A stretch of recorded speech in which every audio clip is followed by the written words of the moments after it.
Live everywhere. Daily Co's Radio on netrootsradio.com presents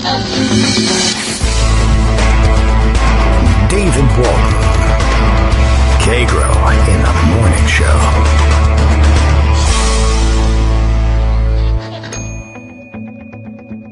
Now, here's David Waldman. Hey, good morning, everybody. How you doing? It is Monday, March 2nd, 2020, as I like to keep it. So what are we doing here? Okay, 3/2/2020. All right, nothing special about that one. Just checking every day because numerology is extraordinarily important, obviously, and an accurate predictor of what is to come in the future. It's as accurate as anything else, anyway.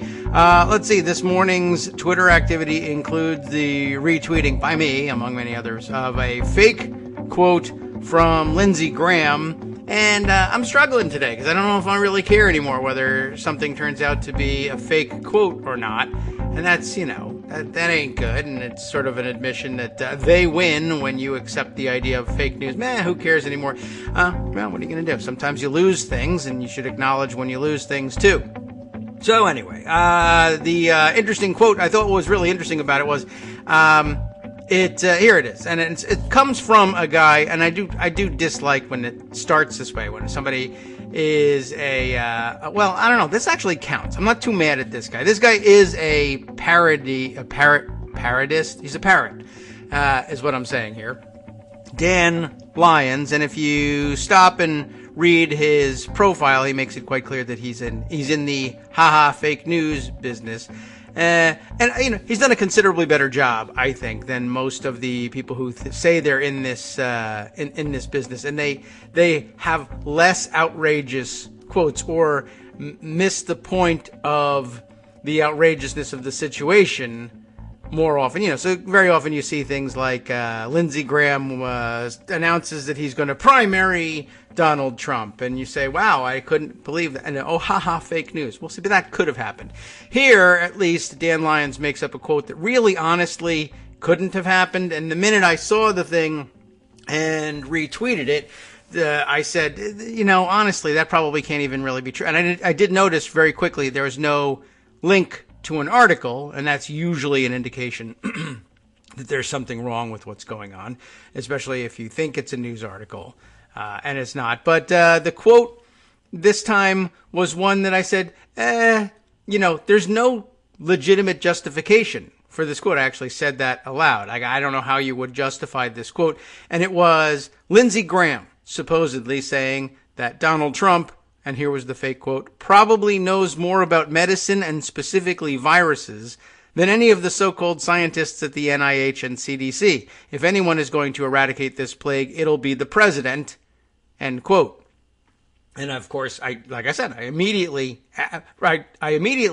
said to myself that, I didn't say that can't be real. That would have been a smarter thing to say. Well, I said that is legitimately, there's literally no explanation for this other than he's insane or just that hard over a barrel from Donald Trump. Because what actually first occurred to me was Donald Trump would absolutely say something like this about himself, and may already have said this about himself. He's said it about windmills. He said it about nuclear weaponry. He does it all the time. And what I really thought was going on here was not that Lindsey Graham really had come to believe that Donald Trump actually knew more about medicine and specifically viruses than any of the so-called scientists at the NIH and CDC, and if anyone was going to eradicate this plague, it would be the president, but rather that he understood that now that the president had said that about himself, it was his duty as a Republican senator and supporter of Donald Trump to say the same, because you cannot contradict Donald Trump and survive politically, I guess, in Lindsey Graham's mind. Even though during the Trump presidency, Lindsey Graham has occasionally, on certain subjects, decided to mildly disagree with the president, I have also seen him parrot the lines that were the mark of insanity when Donald Trump said them, but he said them and repeated them anyway. Anyway, it was pretty quickly pointed out, well, that's a fake. And as it happens, I was retweeting somebody else's commentary on that retweet, and they deleted their tweet. So I think that undoes most of the damage. Then, of course, I added one with my own joking line about it and tweeted that out. And I'm still unmoved in the decision of what to do with the thing. At least I didn't if I had retweeted, "This is clearly true and Dan Lyons is a legitimate reporter from the Washington Post and I know this," I would probably say, yeah, that one should be deleted. I guess unless there was some sort of attempt to, there was some clear evidence that I was saying, well, I say that tongue in cheek, but all right. Anyway, what struck me also is this could be a prediction and an accurate prediction. I'm not certain that it will always be true that this is a fake quote from either Donald Trump or Lindsey Graham. I will tell you this, all the believers in real versus fake news, for instance, swore to me on a stack of Bibles, practically, which they really didn't do, that congressional subpoenas were enforceable in federal court and that various provisions of the Federal Vacancies Reform Act prohibited XYZ type of person from occupying this or that official federal position and issuing directives. And none of that turned out to be true. It may just be that we're all pre-wrong about Lindsey Graham actually saying this eventually. And then we'll be able to say we were on it before anyone else. How about that? You can use that. It's not a real justification, of course, but I do point out to you that there are real issues, real stories of real import that are out there that are reported as true all the time that turn out one way or another not to be true, either because they were lies from the beginning or because the institutional power to correct such nonsense has disappeared entirely. So we'll get to the question of subpoenas later on in the show. That'll have to be a major league issue that we'll cover today. That probably means I'll forget to get to it. But again, something that you learned in Schoolhouse Rock level civics was always true is now not. So for all the people who once said that you could sue in court to enforce congressional subpoenas, that was all fake news. Sorry to break that to you. So we're all guilty of that one, I guess. Greg Dworkin is here this morning. Good morning, Greg. How are you? Good morning. I'm embarrassed. Yeah, sure. Because I also retweeted that nonsense thing and then deleted it and said this is not really true. And I'm really pissed at myself because you really have to do your homework. Speed is not your friend. It's your enemy when it comes to stuff like that. It came from a reliable source, so I thought they had vetted it. And you know what? You got to do your own homework. Yeah, I mean, not the first time I've done that. The person but I retweeted blocked that usually guy. does I'm that. not interested in fake news. I think it's awful. I think he should shut his goddamn account down. Yeah, I don't really care what he does. But then do politics. Don't do this. I guess so. I've always found it. Like I said, I've found it. That was a higher quality parody, at least. Yes, and that's the problem. Yeah, I mean, I guess so. It's the ones where you look at it and you think that might be real, and then so you just put fake news in with the real news. Well, not only do you wind up putting out stuff there that you can take some of it back, but you can't take all of it back. But at the same time, you decrease the credibility of the person who sent it along. Yeah, well, that happens. I don't have any as it happens, so it's okay. As it happens, that happens, But no, so I blocked him, and I don't want it to happen again from this guy. Okay, well, that's all right. You can do it. It's allowed. I don't mind. But yeah, I was differentiating also. Just there are two different kinds of plausible fake news. The ones that disturb me the most are the ones that are not even funny at the end. That's what's his name? The guy who writes good headlines but doesn't write good stories. Right. You should be embarrassed about forwarding something from Borowitz.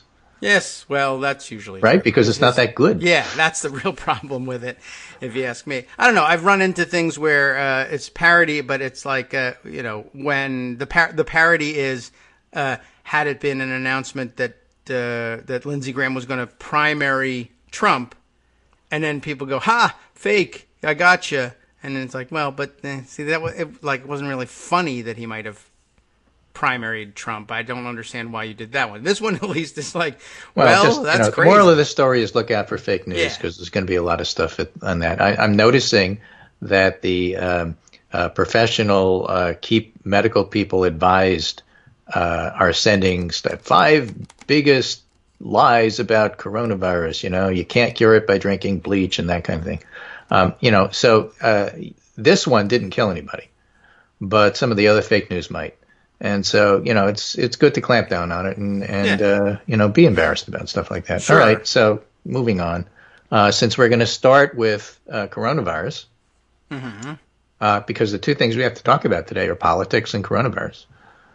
And sure, they interact, and maybe we'll get to that. But there's news, and I think that the news is important. It's not just that there's a bunch of cases in Washington State, meaning that there's probably around 1,000 cases. We just don't know, and that's not exaggeration. That's the estimates from the epidemiologists. And Europe is also taking a completely different direction on this. So let me give you some examples. Kai Kupperschmidt, who's a German science reporter and an excellent one, molecular biologist himself. New risk assessment by the European CDC says risk of widespread sustained transmission of COVID-19, which is the coronavirus. Normal people use coronavirus, and the scientists use COVID-19 to suggest that the disease from this particular coronavirus is different than the common cold you get from some other coronaviruses. All right, sure. So in the European Union and the UK in coming weeks is moderate to high transmission, sustained. Notes more countries expected to report more cases and clusters. That would be us, and no surprise. It does some forward-looking communication as well, thankfully. When widespread transmission occurs, European CDC says current containment measures may no longer be an efficient use of resources. If this occurs, action should be taken to prepare for mitigation strategy. You've heard me say this. Containment is to slow things down. Mitigation is to deal with what you have.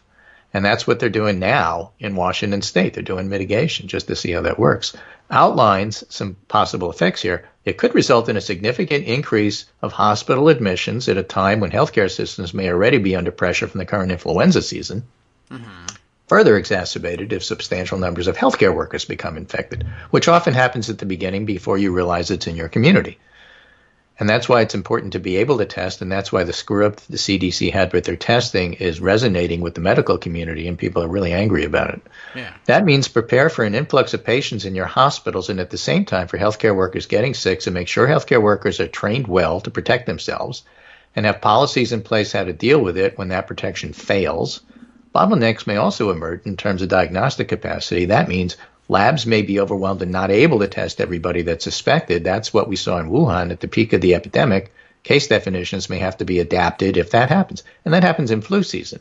We are very vigilant and rigorous about doing surveillance and diagnostic testing, two separate things, at the beginning of flu season to see when it's around. Once we realize it's around, then we stop testing everybody, because if you look like you have flu, you have the flu.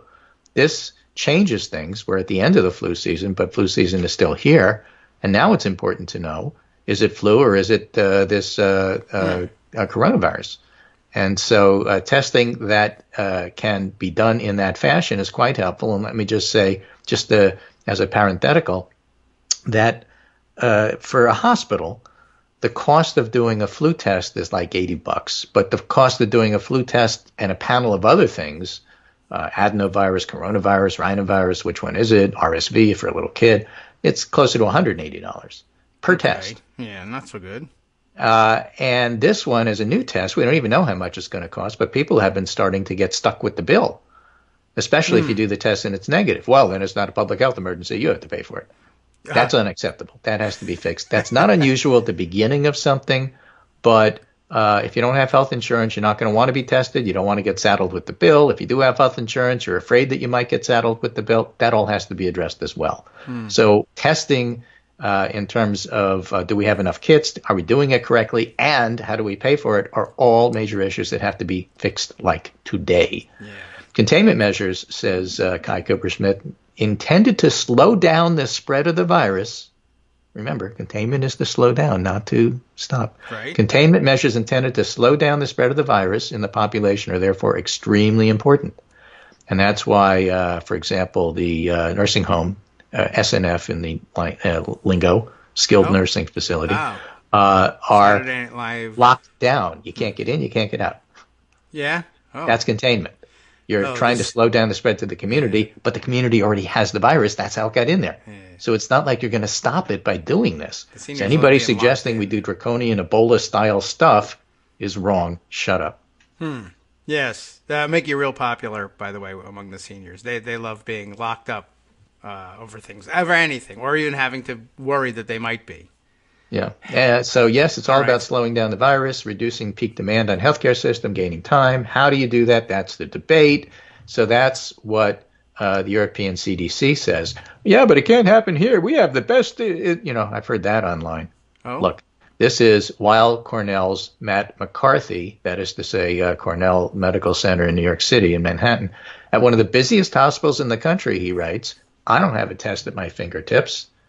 I still have to call the Department of Health, make my case, plead to test people. And New York City's Department of Public Health, like Seattle's, is one of the best in the country. McCarthy says the message today we're hearing from the administration is the risk is low. And that's simply not true. There are going to be thousands of cases here. We've already moved from containment to mitigation. You hearing a theme here? There's going to be a widespread disruption to daily life. Now, this was announced on CNBC, therefore it must be true, right? Because money. McCarthy on Squawk CNBC, do not believe the false reassurance. I'm telling you, the cases are about to surge. Going by data out of South Korea suggests mortality rate 0.2 to 0.4%. We don't know that. It's higher elsewhere. But it's not going to be the 2% that we saw with Spanish flu in 1918. And yes, people think that maybe it was even higher than that. This is not 1918 pandemic, but it is, at least, even if these low numbers are accepted, worse than your typical flu season. Scott Gottlieb, who used to be FDA, notes Diamond Princess fatality rate appears greater than 1%, noting the older population.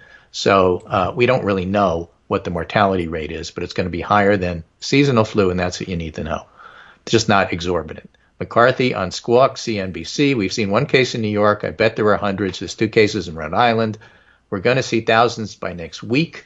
We'll be at 20,000 tests per day as we bring on academic labs, which will make it a lot easier for physicians to order tests, but not simple. And Scott Gottlieb also said we lost about 3 critical weeks as CDC test failed. Academic and commercial testing wasn't stood up in the U.S. The other thing that wasn't stood up in the U.S. are what are called EOCs, Emergency Operations Center. That's the part of the hospital that puts together a crew, a group, a team of people to help manage these things. If you don't put those up, here's what happens. And this was from somebody you and I both follow, so you may well have seen it.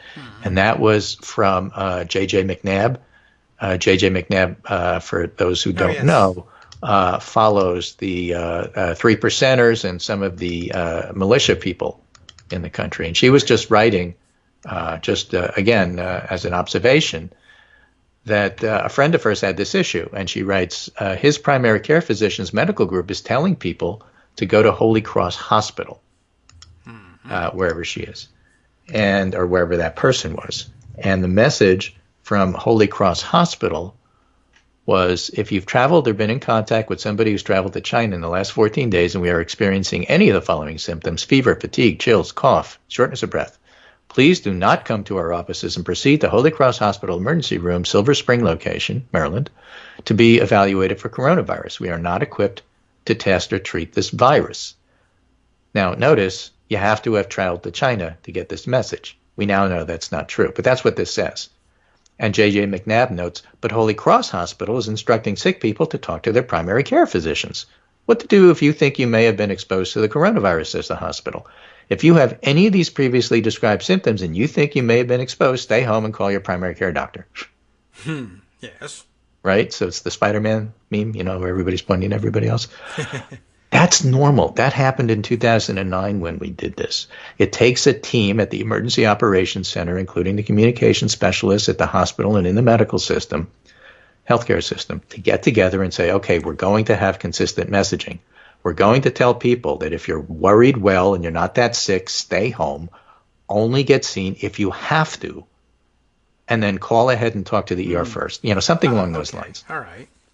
Or we have an alternative place for you to go that we've designated, as the check and see if you're really sick place, and we're prepared for you because we have personal protective equipment and we have that's the kind of stuff that needs to be organized. And when I say that the purpose of containment is to slow stuff down, to give people a chance to start preparing, that's what I mean. It's preparing that kind of messaging. It's getting the idea of where is going to be the center where people are going to be sent. Maybe if you have a 5-hospital system, you designate one of them to handle some of this stuff. Everybody has a different way of doing it depending upon what your local resources are. So I'm not telling them what to do. I am telling them to stand up your EOC and start messaging now, get ahead of it, and don't wait for it to be a problem before you have to catch up. Okay. Are they listening? I don't know. I'm telling them. Well, that's the important part. Okay. I'll retweet I tell people a lot of stuff. I don't know if you listen. Are you voting for my candidate? And by the way, I made a analogy on the Pundit Roundup today because, as you know, I do both medicine and politics. Yeah. So here's another piece of this, and this is by a fellow at Yale that I'm friendly with, a conservative radiologist. Mm-hmm. Okay. And I mentioned to him moving from containment to mitigation with implication for messaging. And he said, not giving up hope we can contain this, but the delay in testing availability is just horrible. And he later wrote, that I'm a fiscal conservative, but this test has to be free for people. All right. It does. It's a public health issue. There were a lot of interesting stories over the weekend about people getting stuck with bills. Yes. So, that's something that definitely has to be addressed. All of that is part of the mix. Howie Foreman, the guy I was talking with, the Howie on Twitter, had a message and said, look, you have to understand, and this is on my Pundit Roundup, that these cases are going to explode. He said, quote, I will repeat this, but really important, cases coming out of the U.S. will explode in the coming days. Same thing the guy from Cornell said. It's not a cause for panic. Existing cases are finally being diagnosed since testing is now more broadly available. So what I wrote on the Pundit Roundup today is flu is something we're familiar with, right? Coronavirus or COVID-19 is different, but not that different than flu. So we need a framework to compare. And that's why I mentioned, coronavirus is like flu, except a little worse than flu, but not as bad as 1918 flu. These are things that we know.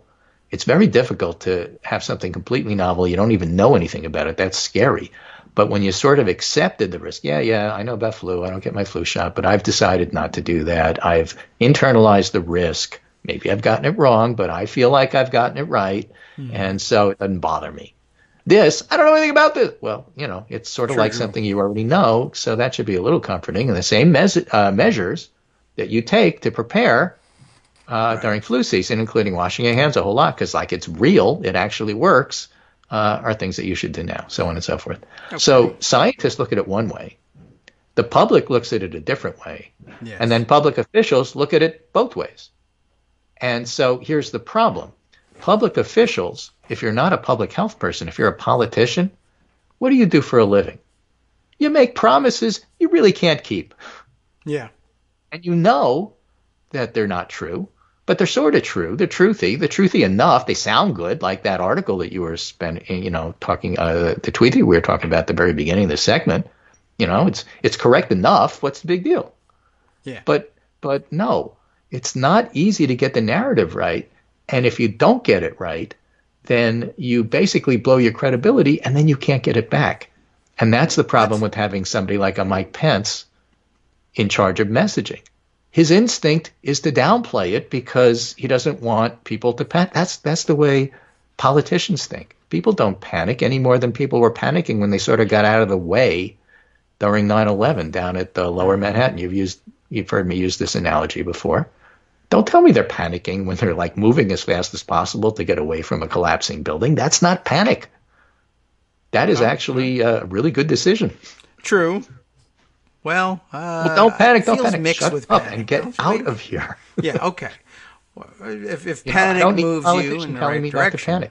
Politicians are going to downplay everything, and that's what Pence did. And instead of Trump and Pence using that time to explain to people, look, next week we're going to have a whole lot more cases. That's okay. It's a call to action, not a reason to panic. That's what they should have said, and they didn't. And that's why I was so angry with them Thursday when we were talking about it on the show.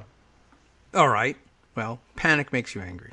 So there's a nice piece here about the 1918 pandemic from a historian, John Barry, who wrote The Great Influenza. My punt around it, but it's in the Washington Post. And he said, one of the great lessons learned of 1918, these guys don't seem to be learning, which is basically just tell the truth. Right? Yes. And now, to be fair, it's not easy to get the narrative right, even for the public health people. Just look at trying to cover politics. We're going to talk politics, right? So the polling numbers back up whatever narrative you're doing. Bernie's ahead, or Joe Biden's the comeback uncle, or whatever it is you want to do. But, of course, subject to interpretation and crosstabs. So, you get data and then you argue about it. And Iowa isn't South Carolina. So we all get that. If you're trying to do a narrative about this primary, it's going to change over time because the facts change over time on the ground, right? Same thing with the coronavirus thing. It's going to change over time. We weren't wrong when we said something last week. It's just evolved. Really? Are you sure? Yeah. Well, maybe it was fake news. Same thing with the whoever's ahead is ahead now, but that wasn't true because last week Bernie had it locked up. Today, not so much. Yes, well, that appears to be so. It changes. So the analogy is presented as a public service for folks who think, but you said last week. We did. Things change. Yeah. Well, it's like I have that argument. Just tell the truth and tell us we don't know everything, but here's what we do know. Yeah, and sometimes it works and sometimes it doesn't. That's what happened with that's how Benghazi became a story. And there's still half a country believes that it was fake news or that everybody was lying the first time, even though they said, well, this is what we believe to be true at the time. And if the situation changes, we'll tell you. Well, let's tell you what's coming. And then when it's here, we'll tell you. And then we'll tell you that it came. Yeah. And if we told you wrong the first time, I guess you get to say that too.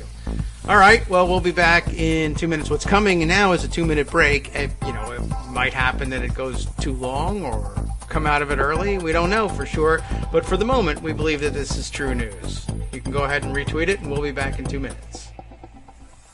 Hi, everybody. It's me, David. Let's change things up from the old fundraising pitch for just a minute and talk instead about how you can be a part of our show. If you've got a smartphone or any other electronic recording device, why not sit down and record a segment for us? Read us an important article and give us your take. Or read one of your own original essays, or even just give us your commentary on something you'd like to share that's important to you. Then send the file to me at kagrox@gmail.com, and I'll try and work it into the show. Short segments, a few minutes in length, are easiest to fit in. And of course, I can't always guarantee that I'll be able to play everything, but if you've ever shouted at your radio or TV about something you wish was being covered, here's your chance to change that. Make the show your own. Send your submissions to me at kagrox@gmail.com.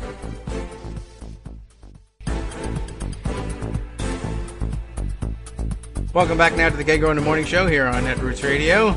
We're just hashing things out. People are voting tomorrow. Several people in a couple of states, which are the political subdivisions we have around the country. I don't know if you're aware of them. Maybe you're new. And, as it turns out, what are we, 14 states voting tomorrow? I don't know why we all don't just do it at once, but imagine the chaos, I guess. Although we're going to try it in November, aren't we? Well, imagine the chaos in November. And there will be some as well. So some more tomorrow as well, and lots of people voting. Maybe even you. Do you know what you're doing? Do we know what we're doing? Would you retweet us if we did? I don't know. Well, I know what you're doing. Yeah. Well, I don't even know, really. I mean, I think I do, but I'm not even 100% sure that it's going to happen. So I can't tell people what I'm going to do because it could turn out to be a lie, and then everyone will be upset. Yeah. So all true. So. Right. Since the time I was on and now, yes, lots happened politically, and the major thing that's happened is the earthquake that happened in South Carolina, where I don't know if you know this, but Jim Clyburn won the primary. He basically did. He said, I would like it to go this way, and it did. He happened to win it for Joe Biden. And the reason that was such a big deal is that, again, it's interesting. Black voters tend to be undercounted in polls, so the poll said, oh, well, he's 5 or 6 points ahead. It was a moving field. My theory of the case here, if you will, is that people really haven't settled, even now, on who they want to be their candidate unless you're a Bernie Sanders person. His people are settled, but that's only a third. So the other 2/3 don't know what they want to do. Some are okay with Bernie, some are okay with anybody but Bernie. They don't know. They move from the flavor of the month to the flavor of the month. Bernie people say that's because you don't have any conviction. Everybody else says, no, we're voting with our heads, not our hearts. I'm sorry. And so they really haven't settled on anybody. Tom Steyer's out, can't be him. Pete Buttigieg is out, can't be him, with a very, very moving speech, especially by his husband, about, Pete making him feel normal and worthwhile, and it was just wonderful. But he's not a vote now. And so Super Tuesday is coming up tomorrow, and now that Joe Biden has basically established himself, and I'm sorry, this is not erasing anybody, there's only two viable candidates, Bernie and Joe. It's going to be one of those. All right, you can say Who that. says so? Well, 538 says so. When you actually look at their ranking in terms of what's likeliest to happen, if you go to their front page, they will tell you 2 out of 3 chance of no majority. Oh. A 1 in 5 chance that it's Bernie, a 1 in 8 chance that it's Joe. Everybody else is less than 1 in 100. Yes. Bloomberg, Warren, all others. Right. Not happening.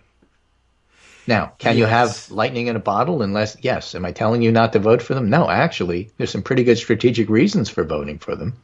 And they all, it's spelled California. California has more than 400 delegates. A quarter of the vote is in, but 3/4 isn't. Now, if Elizabeth Warren gets 15%, she becomes viable. It's sort of like a caucus.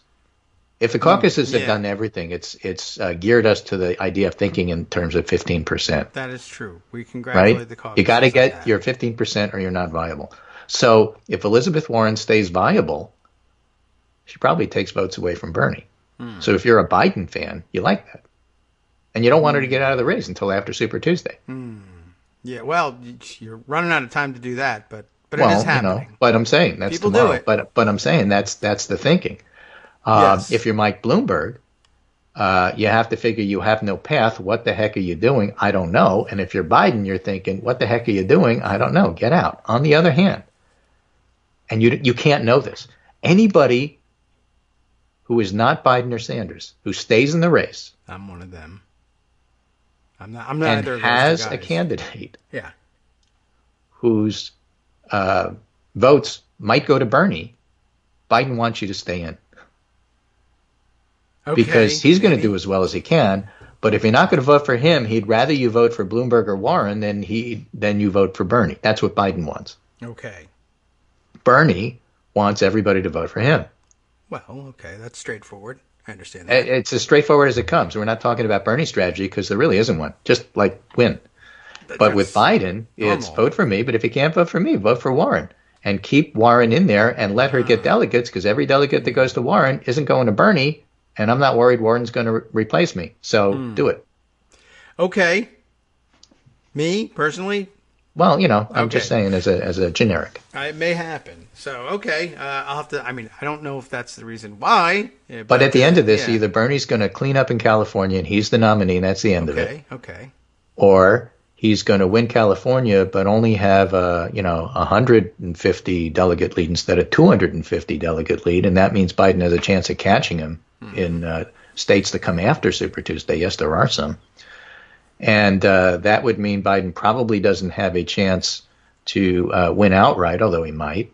But more likely that no majority goes from 2 and 3 to 3 and 4. So that's what's going on here, folks. So, don't get mad at me. I'm not erasing anybody. Yeah. Okay. Well, this is interesting to think about because, brokered convention I don't know. We've always been told, it's a mess. You don't want it. You don't want to get into that. People and the political scientists are saying, "Oh my gosh, I hope this is the first time we actually have one. We've never really seen one, and I got to write this up." Yeah, they would really love it, I guess. It's one and of every those year, things that maybe it's not a every big cycle, it's like, no, guys, not happening. This time, I don't know. And remember, as I understand it, and please correct me if I'm wrong, this is a process thing, and process is so important. Yes. Superdelegates? Superdelegates. They're out there. Pledged delegates and superdelegates are different creatures. Yes. My understanding is that superdelegates don't even get to vote until the second round. That's true now, yes. Right. right? So don't talk to me about superdelegates stealing nothing. They can't steal nothing if you don't even get to them. Yes, that's true. But yeah, people just don't. I don't know what to tell you. They think. I'm telling you, process is king, and you're not the one to say no. Yes. Well, I'm not going to say no to that. I'm just saying that people are not going to be people who want to complain about things being stolen are just not going to be convinced by a that's process true. that couldn't have But happened. you know, Yeah. sometimes they have a point, and sometimes they don't. In this Right. case, they don't. That is true, and you can differentiate that way, and that's an easy thing to do, and we should do that. Yeah. Also, I guess I would point out for all the people who have been following the excited political scientists who say this could finally be it. We've never seen a contested convention, a brokered convention. We may finally get one, and then it never happened. Much the way people say this is it. A Republican might win New Jersey, for instance. In the presidential race or whatever, and it never happens. Same thing here, except, like I said, what's been changed is one of the reasons that there never was a brokered convention was that all the politicos always said, oh, you don't want a brokered convention, you want to avoid that at all costs. And then there was a mechanism for them to avoid that, if necessary, was always available to them. And that has been taken away now in a reform that's supposed to lead to fairness and more democracy. And we don't know whether that's exactly going to be the outcome of it. But the thing that was there as a fail-safe to make sure that there was never a brokered convention was available and in the hands of the people who were most convinced that brokered conventions were a terrible idea politically. And that's gone now. So the people who say they know what they're doing, and maybe they don't, have been deprived of their ability to avoid that bad thing. So this time we may see it just because the failsafe is gone. Right. But I fully expect Bernie to win a plurality of delegates. I am uncertain he's going to win a majority of delegates, but we'll have a much better feel for that if he on does, Wednesday. then no worries. Maybe. Because don't forget, California takes 1.5 years to report. Do they? Okay. Well, they should get some Silicon Valley guy on that. Yeah, put Andrew Yang on it right away. Yeah, So, he'll fix it. that's part of the mix as well.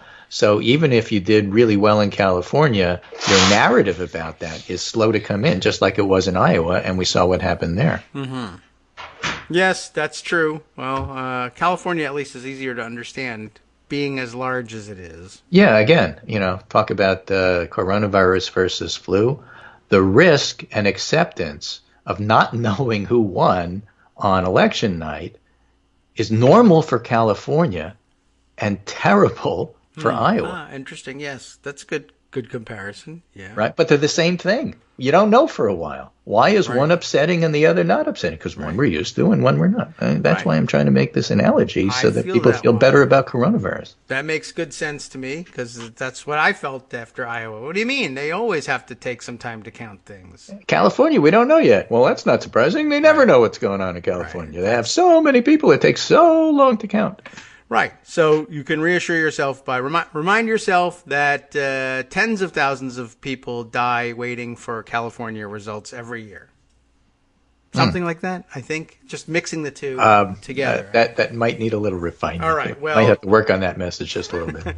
So don't worry. I think people just die all the time. So tens of thousands of you will just die at random tomorrow night. I think is what that comes down to. Yeah, or before we finish the show today. But Yes, that's because I take so long. I never wrap up. That could be. All right. Well, don't let it panic you. And if you do die, then panic taken care of for you. Exactly. Personally. So, you got any questions for me? Let's see. While you're thinking of a question, let me just remind your listeners that today is voting day in Israel. Oh.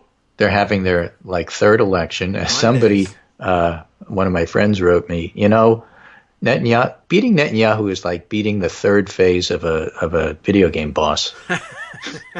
You got to beat him 3 times before he's gone. Okay, yeah, right. He's got the 3 lives on you. All right. Okay, so voting day today. How long do they take to count votes in Israel? They're about the size of I don't know, but I'll tell you something. I got this nice article from the Jerusalem Post, which is entitled Coronavirus Voting Booths Open Until 7 p.m. to Accommodate Large Numbers. The coronavirus is under control, and the health ministry is the only one authorized to update the country on the issue. They have special voting booths where you can come in, gown and mask in order to vote if you've been exposed or if you're worried about it. It's weird. And the original headline on this weird. I'm not certain was Netanyahu says it's a bunch of garbage. The virus? The coronavirus. Okay. Oh, but right. They changed that from the time we were on the air until now. That headline has been changed. Huh. And okay. I just sent it to you, so you have a picture of somebody voting. Coronavirus voting booths open. I didn't know I'm still not sure what that means. Is that where you go if you think you have coronavirus, or is that where you go to if you want to vote in a mask and not be laughed at? Here's the quote. Prime Minister Benjamin Netanyahu said, "You don't have to worry about voting due to the coronavirus. That's all nonsense," during one of his many Facebook chats. That seems okay. "I want to reassure the public for the safety of coming out to vote and call again to the citizens of Israel, vote without fear of the coronavirus. It's under control, and even those in solitary confinement must exercise their democratic right. But as the stations opened Monday, some of the Israelis under quarantine weren't happy with the way they were being treated." Oh, okay. I think that makes more sense. So there's a special place where people who are under quarantine can come vote. Apparently, that's what the picture is there. By the way, you have the usual, you know, when you go to vote and you have a little a table set up, a little card table. Yeah. And there's 2 or 3 wonderful volunteers who average about 109 years old behind the counter there.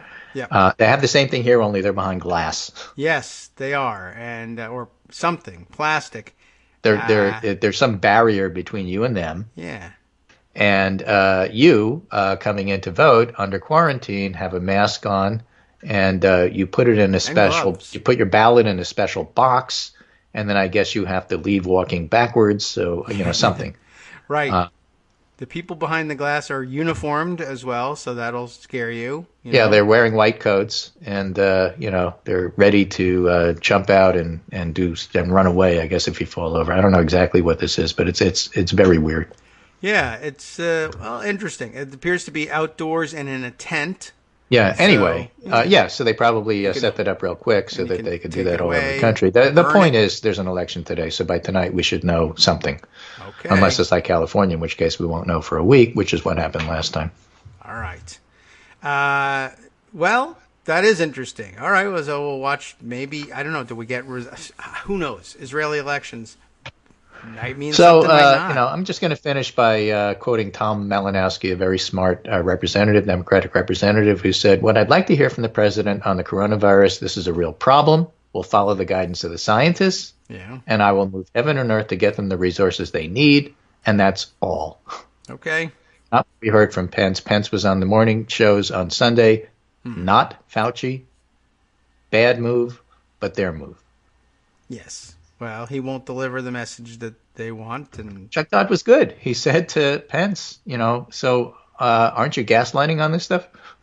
Oh. Did he say no, he wasn't? No, of course he said he wasn't, but there was a lot of hemming and hawing there. Okay, well... Pence is one of those politicians who has practiced let me look into the camera with this really sincere look while I lie to you. He's not really that good at it. I know, and he's not, and everybody knows it. So that's what happened, and it's like, I feel worse now than I did before he got on. Yeah, well, he's got those shark/doll's eyes sort of thing going on. He the dead eyes inside. that go up and down, like in the dolls, the doll eyes. Yeah, that's really scary. Anyway, so that's the story, and I have one last thing to finish, and this is from Dr. Emma Hodcraft, who says, if the virus is everywhere, what's the point of preparedness? What kind of doctor is that? Medical doctor. Okay. If the virus is everywhere, but she's going to make a point. That's the rhetorical question that she's going to answer. Okay, very good, because that's a terrible answer, but it's a better question. On either why continuing about your day as usual or buying every can in the shop are helpful. A main component of preparedness is about putting slack in the system. This manifests in a couple of ways: public mentality, supply chains, and your personal life. Got it. So government and health agencies preparing the public allow the public to prepare themselves physically and mentally, and the second is a big one. Slowly increasing case with early discussion of canceling schools means less panic if these things happen later. Repeats of everything is fine, followed by a big jump in cases and sudden announcements of closures and disruptions. That's what we have now. They reassured us everything was fine. We have it totally under control. Number of cases are 10 or maybe 0. And then the next thing you hear is that nobody can get in or out of that skilled nursing facility / nursing home in Washington. So that's exactly what happened. Okay. Repeats of everything is fine, followed by big jumps in cases and sudden announcement of closures and disruptions not previously discussed, makes people feel the situation's out of control, authorities don't understand what's happening, and that it's time to panic. This leads to panic buying, irrational behavior, mistrust of the advice. Why did it change so suddenly? That's why we were talking about the analogy to politics. Right. It does change, so we're telling you it's changing. Slack in the public mental state helps people feel informed, that they understand the situation, and that they have time to prepare. Preparing for a serious illness outbreak also means freeing up space in hospitals by doing things like canceling elective procedures, freeing up beds, staff, and supplies. It gives hospital enough time to order more supplies. And by the way, I would add, get their messaging straight, as we talked about with the J.J. McNabb story. Same for pharmacies. Asking people to refill repeat prescriptions now reduces strains later by giving a few weeks where pharmacies can focus on increased demand. Same for medicine supply chains. So by advising people to ensure they have a small stock of supplies at homes to last a week or so, we put slack in food supply. Fewer truck drivers are working, reorganizations needed for store restocking. If you can last a few days, you help all of that. And that's why panic buying isn't helpful. Because if you pick up a little, that's absorbed by the system. If you go and all the shelves are empty, that helps nobody. Yes. That's just putting stress on the system. Sure. And then finally, being prepared buys you slack in your own system. If this can be as simple as just knowing you don't have to go to the store when panic buying is taking place, when full of many people and quickly emptying most food. Stressful, unhelpful, limited food, unwise. You can wait until restock arrives. You can look up online how to make your own hand sanitizer. Oh, like slime. Two parts rubbing alcohol, 1 part aloe vera. Add a little essential oil to make it smell nice. If quarantine or other measures happen, this will also require a few days of adjustment to coordinate when people can shop or how deliveries happen. And in ending, she says, I just want to clarify, experts aren't telling you to stock up on essentials because they think you're going to run out of food and society is going to collapse. It's because a few days of panic buying and high demand cause more panic and stress, and it's unnecessary. Mm-hmm. So preparedness isn't about doing nothing, but it's also about not overreacting. It's about doing your part to put the slack in the system so that short disruptions are as smooth as possible. That's all. Okay, that makes a lot of sense. I thought that was actually excellent. Yeah, let's have that one, and we'll all share that, and it'll give you a good guide. And there are some good ones out there about, what to be buying as well. Right. And apparently masks is not the one. And you might not even be able to get your hands on that. There's some people panicking about that one. And very upset that they can't find them. But again, if you've got coronavirus, the mask could be useful in helping stop the spread. But if you don't have it, the mask will probably not be useful in stopping you from getting it. If you're just the mask is for people who are sick. Handrails. It's not for people to stay well. Surgeon General said, please stop buying masks. And I got a bunch of you don't need masks articles on the Pundit Roundup as well. So thank you for saying that. All right. So we have, so there's another thing. If you go to buy a mask and there aren't any, and you were thinking, well, I probably should panic now, this is a great opportunity to practice not panicking, because we've told you, don't worry about it. That's not going to help you anyway. And wouldn't you rather know that and not spend the money on the mask and stop someone from getting one if they actually do need one because they're sick and want to help you not get it? Right, exactly. So that's what I got to say, and then I'm done. I don't have anything else to say. Bye. All right. That'll See you on Wednesday. Okay. We'll count on that. Thanks, Greg. Okay. We'll have more to say because we will have a Super Tuesday behind us, and everything will change again. Right. That's true. So let's spend Super Tuesday voting. Yep, please. And we'll check in on Wednesday. Except for me, I'm going to vote when my state votes. Oh. Well, I don't know. You're not one of them. There's 14. I'm not How many super. states have we got? This is crazy. Yeah, I'm mega, but I'm not super. Mega, not super. When do you vote? When is I don't know. Pretty good Tuesday? 25th or whatever Tuesday that is. It's toward the end of this month. I have to look it up. I know it's not tomorrow, and that's all that matters. But I'll double check and make sure it isn't tomorrow. Yeah, I guess you should. There are a lot of people I've run into who are like, oh, I just found out we're voting Tuesday. right here in Virginia. I was down in the southern part of the state. Not that people were not paying attention because they were not paying attention because they were at Virginia Beach, and there's a beach, and they pay attention to that. But they said, "Oh yeah, gosh, that's right, Tuesday." Ugh. You know, people were sending this around on Twitter, having fun. It was the one that got to me that sparked me was from Laura Hatcher. It said, "Hi, I'm a socio-legal researcher and teacher. You might know me for my smash hits on the alternative music charts. Law is all around you. Wherever you are, there's law. And my chart-topping single, All Takings Are Not the Same." So people were doing their profession. A medical student said, "I'm a third-year medical student. You might know me from my smash hits. I know how to get around in the medical record. I don't know that off the top of my head, but I can look it up. And I'm the only person in clinic with the time to actually listen to your whole story." So, of course, I had to write one of my own. I said, "Hi, I'm a pediatric pulmonologist. You might know me from my smash hits, Breathing is Good, a duet with 2 lungs. Your inhaler works better if you actually inhale it. And no, you don't need a mask." Okay. So that was my contribution. And I hope people realize you don't really need a mask. Alrighty, take care, and I will talk to you on Wednesday. Okay. Well done. Thanks very much, Greg. Talk to you after we have our Super Tuesday results start to trickle in. Some of the results won't be in. And we'll tamp down on panic as best we can on Wednesday when we tell people, well, I guess, remind them that some states take a lot of time to count up those votes, and it's kind of okay, and we'll be all right in the end. All right. Let's see. Where does this leave us? There are so many things here worth considering. Oh, look, here's one. As a matter of fact, our friend on Prince Edward Island, Ricky May, Ricky the Kanakistani, as she puts it, on Twitter, had some interesting observations and questions. Let's see. First of all, very true, coming from a state or a country with nationalized health care. She points out, as you all knew to begin with, because we were always talking about these things all the time, that the fears of being stuck with a bill for coronavirus testing and quarantining and et cetera, all the things that go along with it, would not exist in a country with a single-payer healthcare system. That is true. It doesn't help convince the right people to move to that system, but it is true nonetheless, and it's worth pointing out. If for no other reason than it gives Canadians an opportunity to, we have national health care and you don't. And that's worth something to some part of our audience, including many Americans. This is true. And I did see over the weekend at least one story being circulated.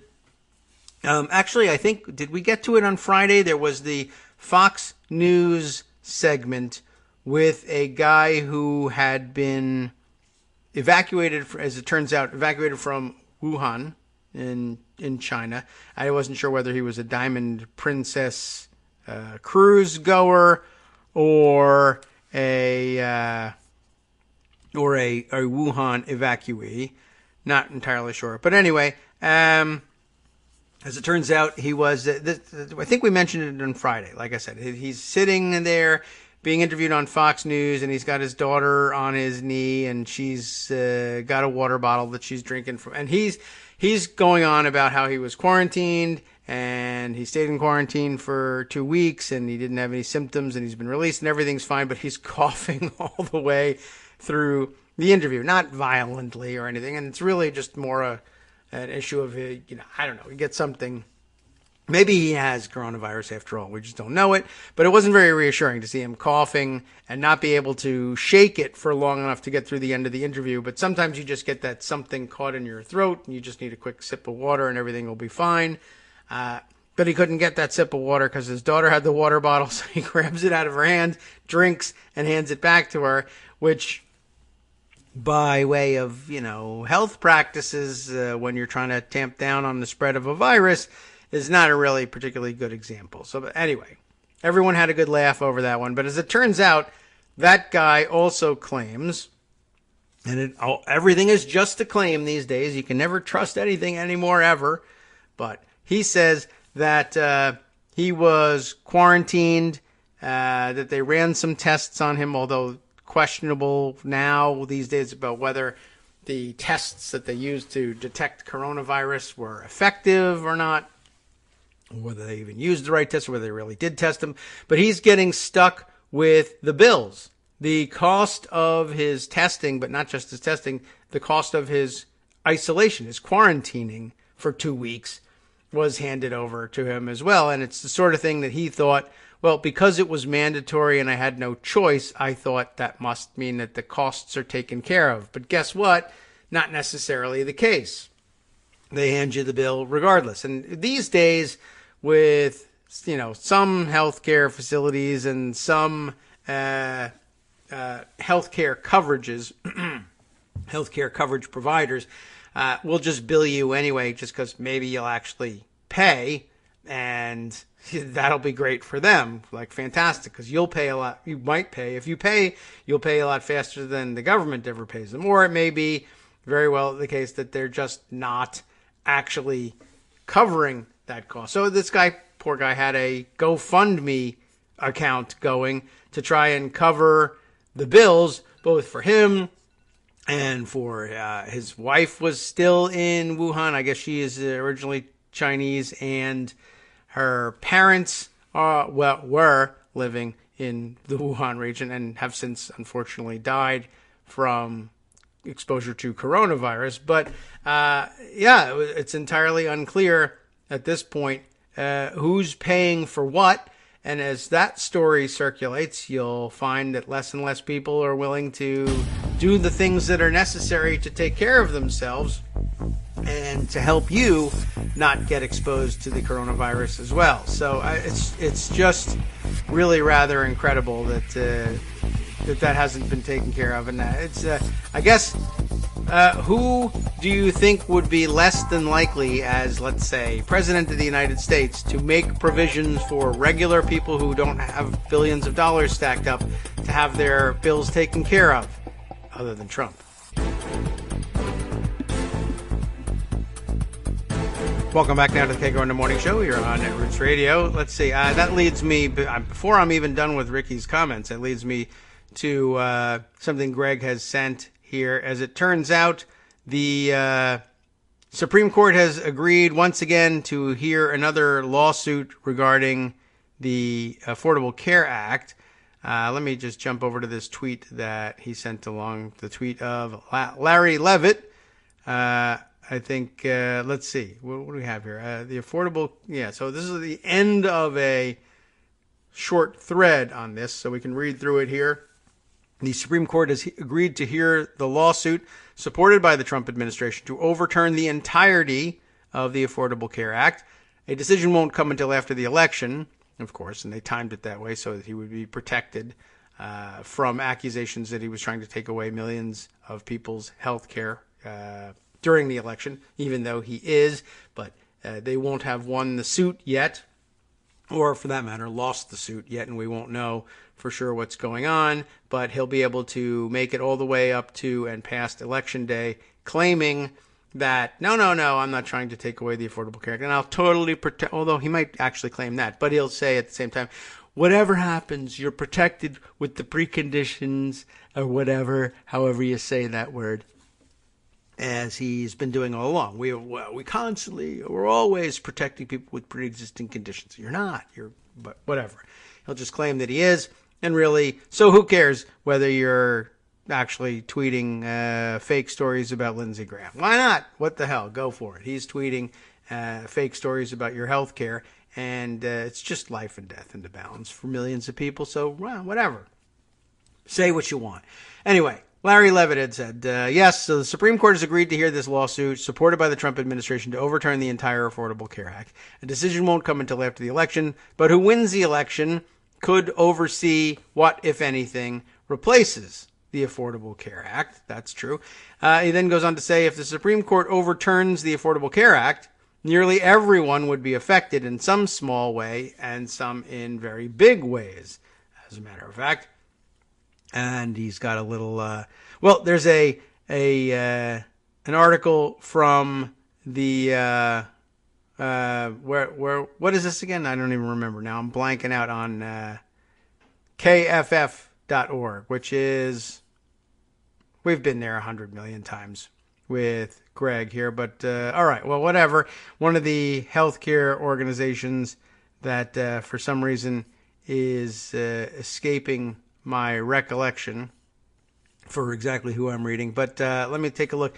They put together the potential impact of Texas versus U.S., that's the case, decision on key provisions of the Affordable Care Act, but they had a nice sort of graphic that went with it that explained just how much would be affected by this, as it's titled here. The ACA has affected nearly all Americans in some way. There's preventative benefits, tax credits, marketplaces for shopping for your insurance, deals in various ways with annual limits and cost-sharing subsidies, pre-existing condition protections, of course, Medicaid expansion, etc., etc. So Larry Levitt's tweets wrap up with the Affordable Care Act provision that has probably affected the largest number of people would be requiring insurance plans to cover vaccinations with no deductible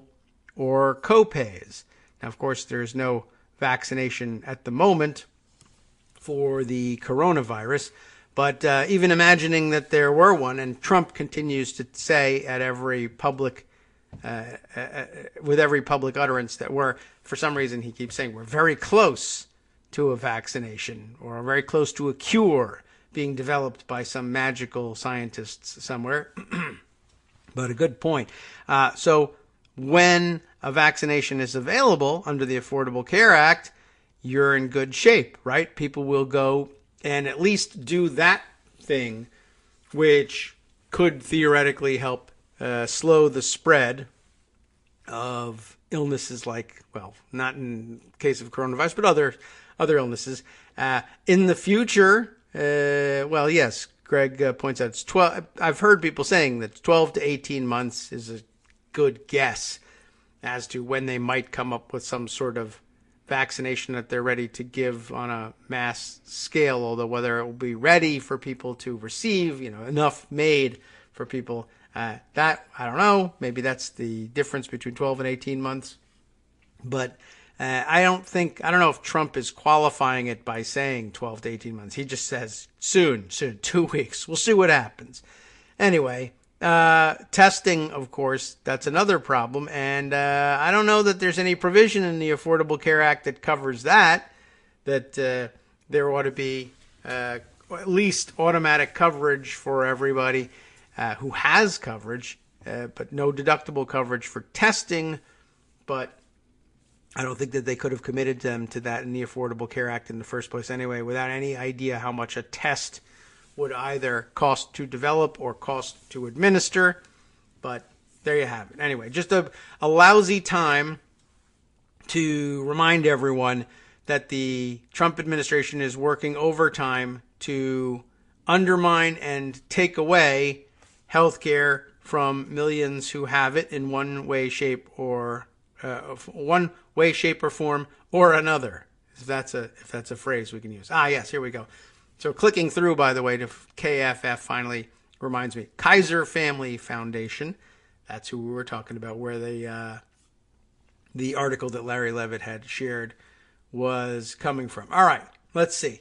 The other thing that I noticed that Ricky pointed out here, let's see. Well, one is a question about delegates and superdelegates and how she gets completely confused about that. And a lot of people do. Even people who follow that issue daily are very confused about that. And I think somewhere we have a nice tweet thread that I don't know whether that addresses that directly or not, but it's certainly something we can talk about.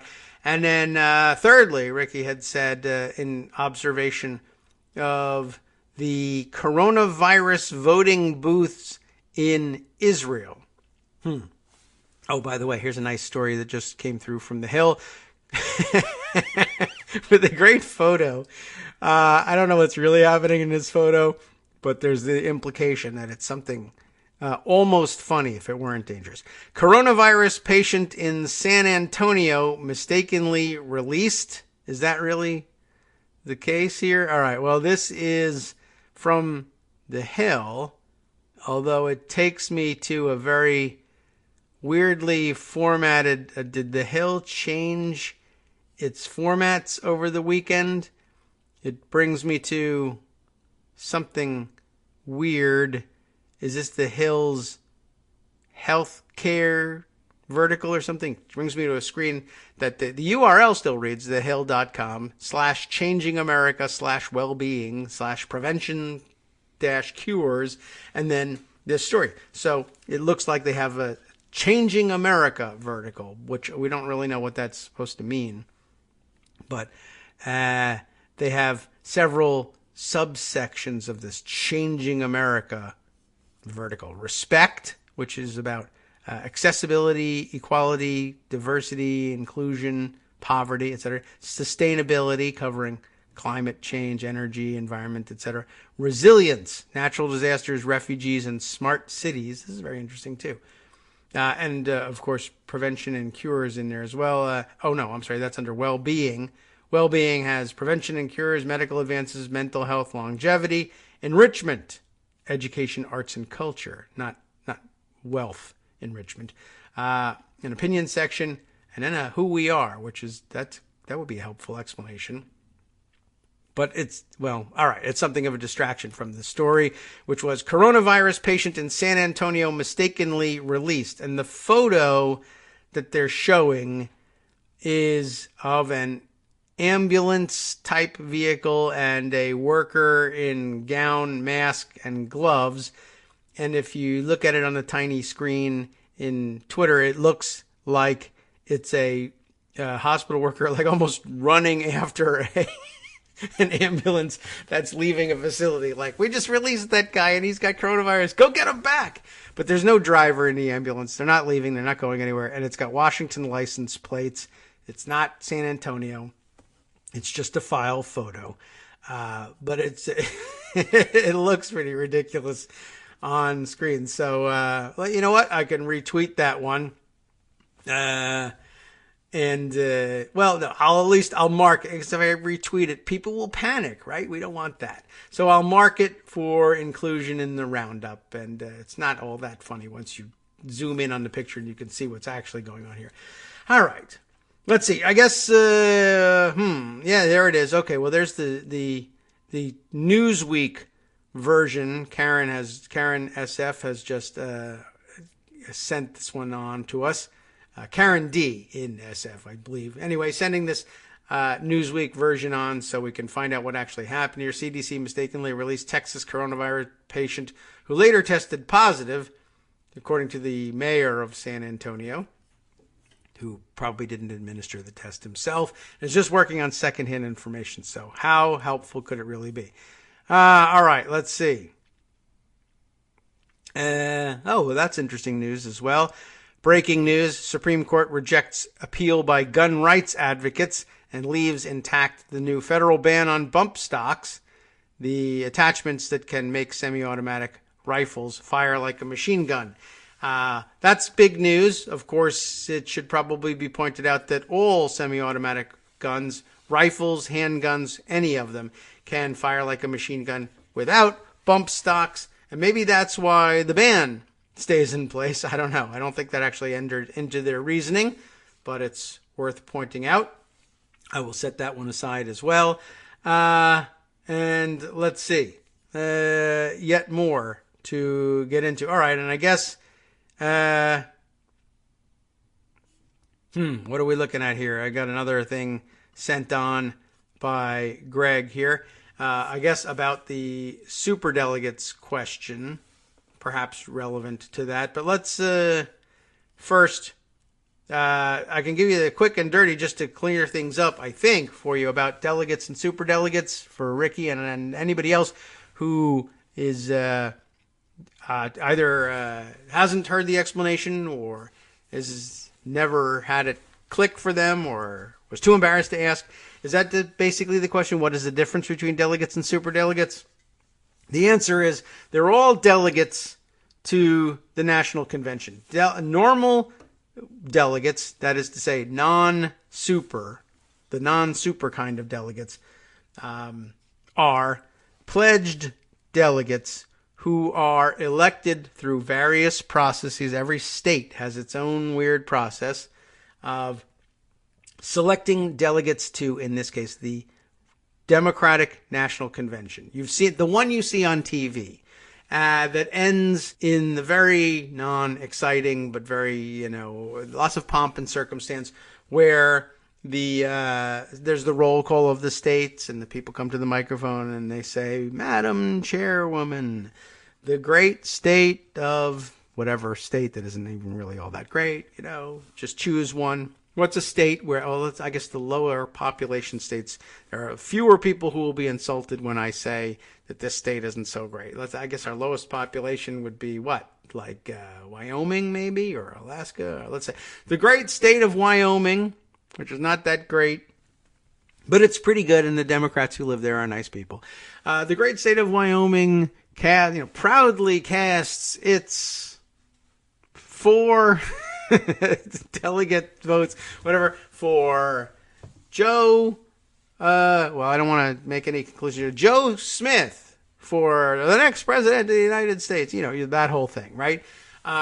Okay, so each state has a number of pledged delegates that are elected in the primary elections or through the system that includes either the primary elections or, in some states that still have them, the caucuses.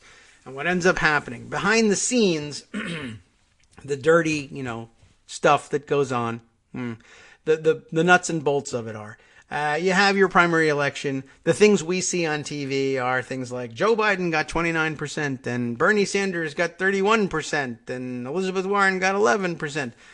What do those things mean? What do they use those numbers for? On television, they use them to tell you who won the state. And then you're supposed to know what's going on in the country and who's likely to win the nomination based on that. What's actually happening is the state Democratic Party is taking those numbers and doing caucus-like math with them over a number of weeks. And a various number of steps. What ends up happening here in some states, what the primary election results do is they tell you how many people representing each campaign will go to the state Democratic Convention. In some cases, they have county Democratic conventions that feed into this thing. I guess the best basic model, actually, to use for explaining the process is the Iowa caucuses. Even as much as everyone hates the Iowa caucuses or the caucus system in general, it's the best way of explaining the process because it's actually the most convoluted and weird and tedious, but it serves as a model for everything else. Everything else is simpler than that. So if you can get the Iowa version, each caucus site, right? We all learned about, there has to be 15% of the crowd in one person's corner in order for them to be viable, et cetera, et cetera. So considering, we're setting aside questions of viability at the moment, the results from this precinct are that Pete Buttigieg has 19 people in his corner, and Bernie Sanders has 27 in his corner, and that's it for viability. So that precinct site is responsible. What they're doing there is electing delegates to go to a county convention. I believe, even though I'm not 100% certain how Iowa does things, but it's this very basic system. So it serves as an analog for everything else. 19 people in one corner, 27 people in another corner. That's the viability.